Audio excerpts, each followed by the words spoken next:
좋은 분위기 속에서 좋은 경기를 해서 너무나도 좋은 상황이고요. 저는 평소에 축구를 아주 좋아하는 축구 팬입니다. 비행만큼 축구를 좋아하게 된 한국인 승무원 이지연이라고 합니다. 정확히 말하면 지난 카타르 월드컵 이후로 축구 팬이 되었습니다.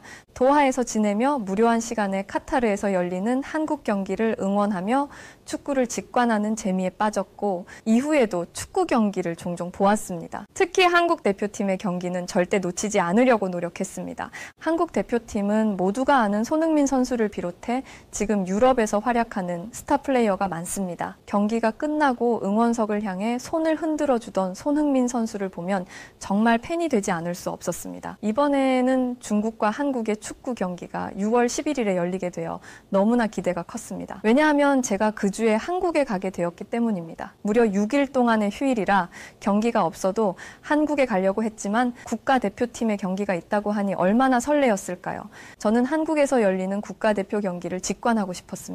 하지만 티켓 예매가 만만치 않다는 것을 알고 있었기에 엄청나게 긴장했습니다. 유튜브 영상과 블로그를 보며 티켓 예매하는 방법도 정독하며 반복해서 익혔습니다. 경기 티켓 예매가 시작되는 날 저는 아침부터 컴퓨터 앞에 앉아 있었습니다. 티켓 오픈 시간은 오후 1시였지만 미리 준비해두어야 한다는 생각에 일찍부터 기다렸습니다. 한국과 카타르의 시차는 6시간인데 한국이 카타르보다 6시간 앞서고 있습니다. 점심시간이 되었지만 밥보다는 예매가 우선이었습니다. 컴퓨터와 인터넷 연결 상태를 몇 번이고 점검하면서 긴장감이 최고조에 달했습니다. 심지어 티켓 예매 사이트가 서버 다운될까봐 모바일 핫스팟까지 준비해두었습니다. 오후 12시 55분 심장이 쿵쾅거리기 시작했습니다. 손에 땀이 나고 머리도 어질어질했습니다. 친구들에게 메시지를 보내며 드디어 4~5분 남았다라고 외쳤습니다. 친구들도 저와 같은 상황이어서 서로 응원 메시지를 주고받았습니다. 드디어 오후 1시가 되었습니다. 컴퓨터 화면을 뚫어지게 쳐다보면서 새로 고친 버튼을 연타하기 시작했습니다. 마치 대학 시절 수강 신청하던 전쟁터에 있는 것처럼 온 신경을 집중했죠. 티켓 예매 사이트에 들어가자마자 제 앞에 대기가 2,000명이 넘더군요. 다들 어떻게 이렇게 잘 접속할 수 있는지 신기했습니다. 좌석들이 순식간에 사라지더군요. 더 좋은 자리를 선점하기 위해 고민할 시간이 없었습니다. 원하는 좌석을 클릭하고 결제 페이지로 넘어갔어요. 순간 모든 것이 멈춘 것 같았습니다. 결제가 완료될 때까지 숨을 참았던 것 같아요. 하지만 예상치 못한 일이 벌어졌습니다. 결제 단계에서 갑자기 사이트가 느려지면서 에러 메시지가 뜬 거예요. 심장이 철렁 내려앉았죠. 이대로 실패하는 건가? 라는 생각이 들면서 머릿속이 하얗게 됐어요. 그러나 포기할 수 없었어요. 다시 한번 결제 버튼을 눌렀습니다. 그 순간 결제가 성공했다는 메시지가 뜬 거예요. 믿을 수 없어서 몇 번이고 화면을 확인했어요. 마침내 티켓 예매에 성공했다는 사실을 실감하게 되었고 그동안의 긴장감이 한순간에 풀리며 기쁨의 눈물이 나왔습니다. 친구들에게 바로 이 소식을 전했더니 모두가 함께 기뻐해 주었어요. 우리 모두 티켓 예매에 성공해서 6월 11일에 함께 경기를 보러 가기로 했거든요. 이제는 그날을 기다리며 설레는 마음으로 준비하고 있습니다. 경기날 우리는 경기장에 도착해서 열정적인 한국 팬들과 함께 응원할 생각에 너무나 들떴어요. 응원 도구도 준비하고 한국팀 유니폼도 맞춰 입고 갈 예정입니다. 그날의 감동적인 순간들을 친구들과 함께 나눌 수 있다는 생각에 벌써부터 가슴이 벅차오릅니다. 외국에서 일하면서 한국에 가게 되는 날이 무척이나 기다려지는 건 아실 텐데요. 제가 도하에서 승무원으로 일한 지 벌써 2년 반이 되어 가네요. 낯선 땅에서 일하면서 다양한 사람들을 만나고 색다른 경험을 쌓는 것은 즐겁지만 가끔씩 한국이 너무 그리워질 때가 있어요. 특히나 추운 겨울이 되면 뜨끈한 떡볶이와 오뎅 국물이 생각나서 마음이 헛헛해지곤 해요. 얼마 전 있었던 일입니다. 그날도 여느 때처럼 비행 일정을 마치고 숙소로 돌아오는 길이었어요. 유독 피곤했던 그날 도하 공항에 도착하자마자 숙소로 돌아가고 싶다는 생각뿐이었죠. 그런데 갑자기 한국에서 온 메시지 하나가 저를 놀라게 했습니다. 승무원 생활하느라 고생 많지? 이번 휴가 때 한국에 잠깐이라도 들를 수 있으면 좋겠어. 가족들이 보내준 따뜻한 메시지였어요. 순간 눈물이 핑 돌았죠. 한국에 돌아갈 수 있는 날만 손꼽아 기다리며 드디어 휴가가 시작되었어요. 공항에 도착하자마자 가족들을 만나러 가는 길이 설레서 발걸음이 빨라졌습니다. 그리고 집에 도착했을 때 저를 반겨주는 따뜻한 밥상과 가족들의 미소에 모든 피로가 싹 날아가는 것 같았어요. 제가 승무원이 되겠다고 했을 때 주변 사람들이 모두 격려와 응원을 보내준 것은 아니었습니다. 의생명을 전공했기에 아버지는 제가 승무원을 하기에는 너무 아깝다고 하셨습니다. 4년제 이공계열을 졸업한 후 국제기관에서 인턴까지 하고 온 이력으로 승무원을 꿈꾸는 것을 못마땅해 하셨습니다. 하지만 저는 외항사야말로 가장 다양한 국가의 사람들과 일하고 전 세계의 사람들을 만나는 곳이라고 생각했습니다. 실제로 다국적 동료와 함께 일하는 기관 1위가 UN 2위가 에미레이트 항공입니다. 한 번에 합격해서 기쁨을 느끼는 사람들도 있겠지만 저는 그런 편은 아니었습니다. 정말 이제 그만해야 하지 않을까라는 어머니의 걱정과 멀쩡한 4년제 대학 나와서 취직 잘 되는 이공계 졸업하고 왜 저러고 있는지 이해가 안 된다는 아버지의 한탄이 쌓여갔습니다. 저는 제가 하고 싶은 일, 죽기 전에 꼭 해보고 싶은 꿈이라고 생각하며 주눅들지 않으려고 했지만 온 마음을 다해 준비했던 싱가포르 항공사에서 떨어졌을 때는 정말 힘들었습니다. 현타가 온다고 하죠. 정말 승무원이 내 길이 아닌가 하는 생각이 들었고 이제 포기를 해야 하나 생각이 들었습니다. 담력도 키웠다고 생각했는데 이때는 정말 힘들었습니다. 그런데 제게 카타르 항공에서 인비가 왔습니다. 인비는 항공사에서 지원받은 서류를 보고 정해진 날짜와 시간에 호텔로 면접을 오라는 초대장 같은 것인데요. 지원 후 한 달 반이나 지나서 온 연락에 어리둥절했습니다. 이전에 아일랜드에서 워크인 인터뷰가 있어서 갔었습니다. 무슨 인터뷰를 하러 아일랜드까지 날아가냐고 하실 수도 있지만 한국에서만 열리는 기회를 기다리기에는 저는 너무 절박했고 많은 기회를 얻기 위해서는 최대한 많은 인터뷰에 참여해야 했습니다. 아일랜드에서 워크인 인터뷰가 있다는 소식을 듣고 열심히 준비해서 갔습니다. 면접 당일 깔끔한 정장을 차려입고 자신감 넘치는 모습으로 면접장에 들어갔습니다. 그런데 면접 시작하자마자 이상한 기운이 느껴졌습니다. 면접관들 중 한 명은 무표정으로 저를 바라보았고 면접관 한 명은 고개를 들지도 않았습니다. 묻지도 따지지도 않고 느낌이 왔습니다. 아, 탈락이겠구나. 첫 단계에서 저를 탈락시켰습니다. 왜 탈락했는지 이유도 제대로 설명해 주지 않았습니다. 그때 너무 당황해서 말도 못하고 그냥 나왔어요. 그런데 더 황당한 일은 제가 탈락한 이후에 알게 된 사실이에요. 그날 면접 본 한국인들은 전부 탈락했는데 저보다 영어도 잘 못하고 그루밍도 제대로 안 된 중국 여자가 합격했다는 소식이 들렸어요. 너무 화가 나서 면접장에서 만난 다른 지원자들과 이야기를 나눠보니 이전에 한국인을 너무 많이 채용해서 이번엔 국적만 보고 탈락시켰다는 소문이 돌더라고요. 정말 어이없고 억울했지만 어떻게 할 방법이 없었어요. 첫 단계는 통과할 줄 알았는데 탈락이라니 억울하고 눈물이 날 것 같았어요. 멀리 아일랜드까지 날아가서 참여한 인터뷰인데 정말 아쉬웠죠. 제가 합격한 인터뷰는 바로 한국, 부산에서 있었던 인터뷰였습니다. 다들 한국에서 인터뷰가 있다고 하면 좋아할 것이라고 생각하시는데요. 막상 그렇지 않았습니다. 아일랜드의 여유로운 오픈데이도 떨어졌는데 서류를 미리 걸러 인비를 받은 사람만 올 수 있는 3,000여 명이 참여하는 이 오픈데이는 경쟁도 더 치열하고 합격할 확률이 낮을 것 같았거든요.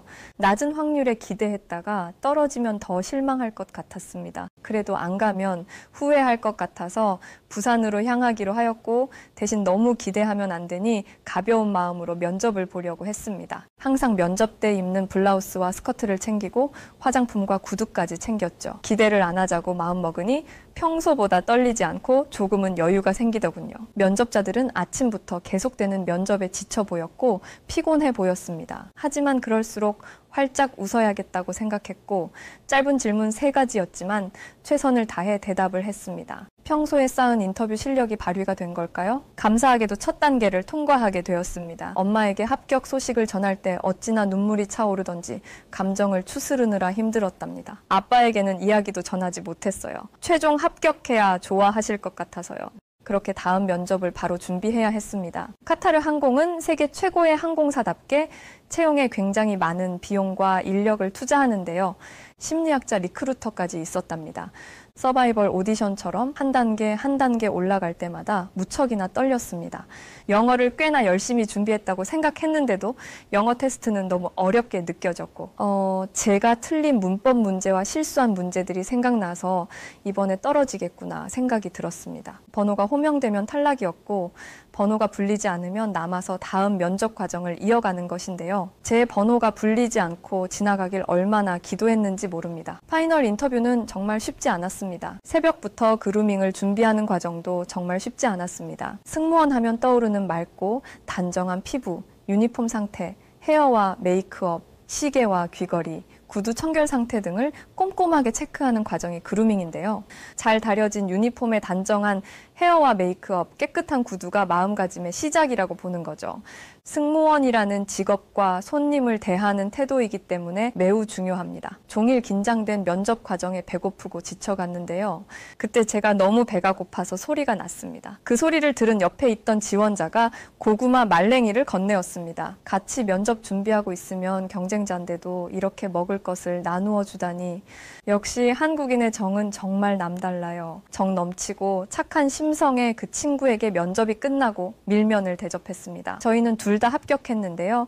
지금도 그때 인터뷰 끝나고 먹은 밀면을 이야기하며 추억을 나눕니다. 서울로 돌아와 합격 소식을 전해줄 메일을 기다렸습니다. 그리고 드디어 받은 합격 메일. 전 드디어 그렇게 꿈꾸던 외항사 승무원이 되었습니다. 설레는 마음으로 카타르로 날아갔고 숙소를 배정받았는데요. 제 룸메이트는 신디라는 친구였습니다. 처음 룸메이트를 만났을 때는 그저 평범한 친구가 될 거라고 생각했습니다. 그런데 하루 이틀 지나면서 그 친구가 씻는 것을 좋아하지 않는다는 사실을 알게 되었습니다. 심지어 겨드랑이 제모도 하지 않아서 방에 있을 때마다 냄새가 상상을 초월했습니다. 근데 정말 잘 씻지 않는 중국인이 있더군요. 정말이지 말로만 듣던 잘 씻지 않는 중국인이 하필 제 룸메이트라니요. 머리는 이틀 동안 안 감아서 떡진 채로 지내고 겨드랑이 제모도 안 하는, 물론 모든 중국인이 그렇지는 않겠지만 제가 만난 중국인은 이전에 편견이라고 생각했던 안 씻고 안 밀고 위생과 청결에 대한 개념이 너무나 다른 그런 중국인이었습니다. 그래서 어느 날 참다 제가 한마디 했습니다. 친구야, 우리 서로 위생을 좀 신경 써야 할 것 같아. 나도 샤워 자주 하고 너도 자주 씻으면 좋을 것 같아. 그러자 그 친구가 나 자연스러운 게 좋아 라고 하더군요. 그 말에 저는 더 이상 할 말을 잃고 말았습니다. 결국 저는 이대로는 안 되겠다고 생각해서 작은 선풍기와 향초를 방 안에 두기 시작했습니다. 그러던 어느 날 제가 집에 돌아와 보니 그 친구가 향초에 불을 붙여놓고 그대로 방을 나가버린 겁니다. 다행히 큰 불은 나지 않았지만 방 안은 연기로 가득 찼고 그 친구는 아무렇지 않게 향기가 너무 좋아서 그랬어 라고 하더군요.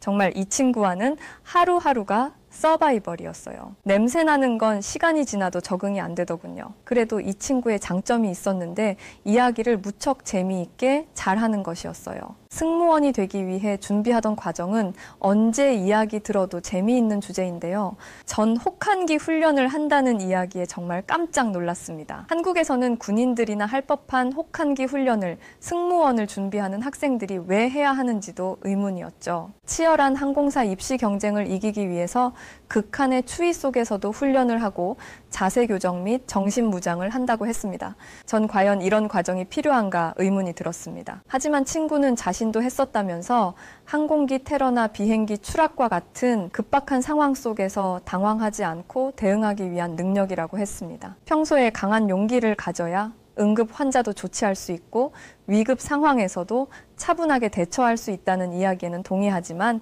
방법은 납득할 수 없었습니다. 한국에서는 실제 공항 내부와 같은 기내 실습실이 있어서 그곳에서 대처 훈련을 하며 상황에 따른 대처 방법을 습득하거든요. 실제로 난감한 상황들이 비행을 하다 보면 종종 생기는데요. 그중에 가장 큰 원인은 과도한 음주입니다. 장거리 노선을 운행하는 국제선의 경우 등급 좌석에 서비스 음료로 맥주나 와인, 위스키 등이 제공되는데요. 운항 중인 항공기는 고도가 높아 평소보다 더 빨리 술에 취하는데요. 승객들은 평소 주량을 생각해 과도하게 술을 요구하는 경우가 많습니다. 지난번 베이징 노선 비행을 할 때 계속해서 술을 요구하는 중국 승객이 있었습니다. 저는 항공사의 규정에 따라 승객에게 제공할 수 있는 술의 양에 제한이 있음을 설명했지만 막무가내였죠. 자기가 엄청 비싼 티켓값을 지불하고 비행기를 타는데 왜 자신의 요구를 들어주지 않느냐며 말이죠. 이런 진상 승객은 정말 피하고 싶지만 가끔은 안타까운 승객들도 있습니다. 바로 아이와 함께 탑승하는 경우인데요. 어른들이 여행에 대한 설레임에 가득 찬 것과 대비해 아이들은 비행기의 엔진 소리와 높은 고도로 인한 변화에 힘들어하고 울음을 터뜨리기도 합니다. 아이를 달래는 데 도움을 주려고 하지만 잘 달래지지 않으면 난처한 상황이 연출되죠. 하루는 신디가 무척 피곤한 표정으로 숙소에 들어와 정말 힘든 비행이었다고 이야기를 들려주었습니다. 기내에서 아이가 울면서 앞에서는 웃으면서 달래보았지만 정말 짜증이 났다면서요. 도대체 왜 아이를 데리고 비행기를 타는지 이해할 수 없다고 이야기하면서 화를 냈죠. 전 여행도 있지만 다양한 이유로 꼭 비행기를 이용해야 하는 경우도 있다고 이야기했죠. 우는 아이도 힘들 거고 난처한 가족들도 힘들 테니 최대한 도움을 줄 수 있으면 도와주는 게 맞다고 이야기를 이어갔어요. 전 요즘 우는 아기를 만나면 들려주는 노래가 있다고 하자 신디가 뭔지 궁금해 하더군요. 전 아기상어 유튜브 영상을 보여주었어요. 세계 최초로 100억 조회수 이상을 돌파한 아기상어 영상은 국경을 막론하고 아이들이 무척 좋아하는 노래거든요. 한 번은 음료수와 과자로 아이의 관심을 돌리려다 잘 되지 않았고 제가 혹시나 하는 마음에 아기상어를 불렀는데 아이가 이 노래를 알고 있었는지 주위를 두리번거리다 이내 울음을 멈췄습니다. 이 상황이 너무 놀라웠고 제가 부르는 노래에 아이의 엄마, 아빠 그리고 몇몇 사람들이 노래를 같이 불러주었는데요. 여행하는 동안에 휴식을 방해받아 짜증날 법도 한데 제가 아기를 위한 노래를 시작하자 모두 한 마음이 되어 아기를 위해 노래를 불러주시고 친절하게 대해준 거죠. 정말 너무 마음이 따뜻해지는 순간이었습니다. 2020년에 유튜브 누적 조회 1억, 최초 100억 호의 조회 돌파로 기네스북까지 오른 아기상어는 싸이, 방탄소년단, 블랙핑크만큼이나 인기 있는데요. 영국 오피셜 최다 스트리밍 6위에 등극하기도 하고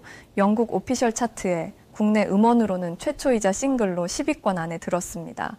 제가 아기상어 이야기를 하자 신디는 난데없이 한국은 베끼기를 너무 잘한다고 말하더군요. 아기상어도 북미권의 구전 동요를 한국이 베낀 거 아니냐며 말이죠. 한국 사람들은 일본 스시를 베껴서 김밥을 만들고 한풀을 베껴서 한복을 만든다며 어이없는 논리를 이어갔습니다. 전 너무 어이가 없었지만 근거를 대며 이야기해줘야 반박을 못할 것 같아 자료를 제시하며 이야기했습니다. 미국의 한 작곡가가 자신의 노래를 표절했다고 소송을 제기했지만 법원에서는 아기상어는 북미권의 구전 동화를 편곡한 것이라고 판정했습니다. 즉 아기상어는 표절이 아니며 저작권 침해도 아니라는 것입니다. 1심과 2심에서 모두 패소했다는 것을 듣고 한국인이 뇌물을 준 것 같다고 비난하는 사람들이 있었습니다. 이런 발상을 하는 것이 신기했습니다. 오히려 표절은 중국에서 더 많이 발생하는데 한국의 예능 프로그램을 여러 차례 표절하여 논란이 되었습니다. 엠넷의 프로듀스 101을 표절한 우상 연습생이 대표적인 예입니다. 국제 포맷 인증 및 보호협회로부터 표절 판정을 받았고 유사도가 무려 88%나 된다는 기사를 본 적이 있습니다. 한국의 드라마와 영화, 포스터까지도 똑같이 베낀 사례가 많습니다. 국내 팬뿐만 아니라 현지 네티즌들로부터도 비난을 받았습니다. 포스터의 배경, 쇼파에 나란히 앉은 주인공, 포즈, 의상, 컨셉까지 매우 유사했습니다. 중국에서는 넷플릭스 같은 서비스도 자유롭게 이용할 수 없는데 어떻게 보고 따라하는지 신기하다는 생각이 들었습니다. 표절이라고 비하하는 사람들 때문에 화가 나서 표절이라도 해서 축구를 잘해보라고 말했습니다. 표절한다고 잘할 수 있는 수준의 축구가 아니라는 것을 너무 잘 알면서도 말이죠. 제 말이 충격적이었는지 그는 어이없는 표정을 짓더군요. 하지만 이때가 기회라고 생각하여 말을 이어갔습니다. 네가 이야기한 김밥도 한복도 모두 대한민국이 원조야 라며 말했습니다. 김밥은 조선시대부터 존재했으며 밥과 다양한 재료를 김으로 싸서 먹는 대한민국의 식문화라고 설명했습니다. 밥이랑 김만 같지 만드는 방법이나 재료가 완전히 다른데 이걸 모르고 있었습니다. 스시는 초반용 식초로 양념한 밥을 사용하지만 김밥은 참기름과 소금으로 간한 밥을 사용하며 김밥에는 여러 종류의 채소와 계란, 고기를 넣는 반면 스시는 생선이나 해산물을 주로 넣습니다. 그래서 김밥과 스시를 같은 음식이라고 할 수 없습니다. 그는 그래도 한푸와 한복은 너무 비슷하다라고 말하며 말을 끊었습니다. 한복이 중국의 한푸와 비슷하다니. 그래서 저는 그에게 한복의 역사와 문화적 배경을 설명해 주기로 했습니다. 한복은 한국의 전통 의상으로 삼국시대부터 존재해 왔어요. 한복의 디자인과 스타일은 우리의 문화와 생활 방식을 반영하고 있습니다. 물론 중국의 한푸와 비슷한 점이 있을 수도 있지만 한복은 우리의 고유한 역사와 전통에서 비롯된 독자적인 옷이라고 말했습니다. 그는 어떻게 그렇게 잘 알아? 라고 물었고 저는 한국 사람이라면 전통 음식과 옷 등 문화에 대한 이해는 기본이라고 대답했습니다. 아기상어 이야기에서 김밥과 한복에 대해 이야기하게 되었고 그는 웃었습니다. 저도 그에게 모르는 것을 이야기할 수는 있지만 앞으로는 잘 알고 있어야 한다고 말했습니다. 아이가 참 밝은데 너무 기본적인 상식과 지식이 부족해서 아쉽습니다. 축구 티켓을 구매하고 너무 흥분해서 이야기가 길어졌네요. 저와 같이 티켓을 구매하여 직접 경기장으로 가시는 분도 계시고 TV로 보시는 분도 계시겠죠? 저와 같이 뒤늦게 한국 축구 팬이 된 사람도 이번에 열심히 응원을 함께 한다는 것을 생각하면서 대한민국 축구팀을 더 힘차게 응원해 주시면 좋겠습니다. 전 이번 축구 경기를 매우 특별한 사람과 함께 응원하게 되었는데요. 바로 저희 아빠입니다. 그렇게도 제가 승무원이 되는 것을 반대하셨던 아빠는 지금은 딸 덕분에 정말 비행기를 타게 되었다며 좋아하시는데요. 제가 힘들게 축구를 예약한 이유도 아빠와 함께 경기를 직관하기 위해서랍니다. 다음에 아빠와 함께 축구 경기를 본 이야기도 들려드릴게요. 오늘 이야기는 여기까지입니다. 이야기를 들어주셔서 감사합니다.